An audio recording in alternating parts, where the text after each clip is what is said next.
আওয়ামী লীগের লুটপাটের আমলনামা তুলে ধরলেন সার্জিস আলম। এর আগে সাবেক প্রধানমন্ত্রী শেখ হাসিনা 5ই আগস্ট গণ অভ্যুত্থানের মধ্য দিয়ে দেশ ত্যাগ করেন। এরপরেই আওয়ামী লীগের বিভিন্ন নেতাকর্মীদের এবং দলটির অপকর্ম নিয়ে প্রকাশ পায় বিভিন্ন গণমাধ্যমে।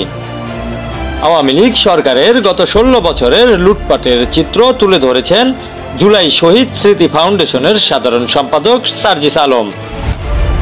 সোমবার বিকেলে সামাজিক যোগাযোগ মাধ্যম ফেসবুকে দেওয়া এক পোস্টে তিনি এই চিত্র তুলে ধরেন। এর মধ্যে রয়েছে অর্থ পাচার, ব্যাংক খাত, বিদ্যুৎ খাত ও বড় প্রকল্পের লুটের তথ্য।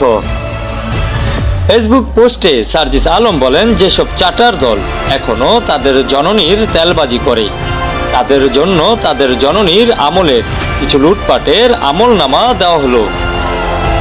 বছরে পাচার হতো $16 মিলিয়ন, যা বিদেশি বিনিয়োগের দ্বিগুণ। অথচ IMF থেকে $4 বিলিয়ন ঋণ নেওয়ার জন্য দেশের কত স্বার্থ জলাঞ্জলি দিল। তিনি আরও বলেন, 10 ব্যাংক প্রযুক্তিগতভাবে দেউলিয়া।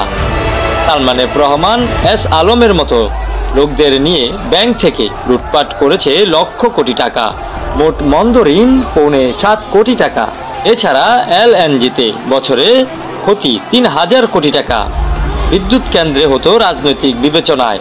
বড় প্রকল্পে লুটের তথ্য তুলে ধরে সার্জিস আলম বলেন, দুর্নীতির কারণে বাড়তি ব্যয় 70%, 14 থেকে $24 বিলিয়ন অপচয়, 40% অর্থ লুটপাটে আমলরা, সামাজিক নিরাপত্তা কর্মসূচির সুবিধাভোগীদের 73% সচ্ছল।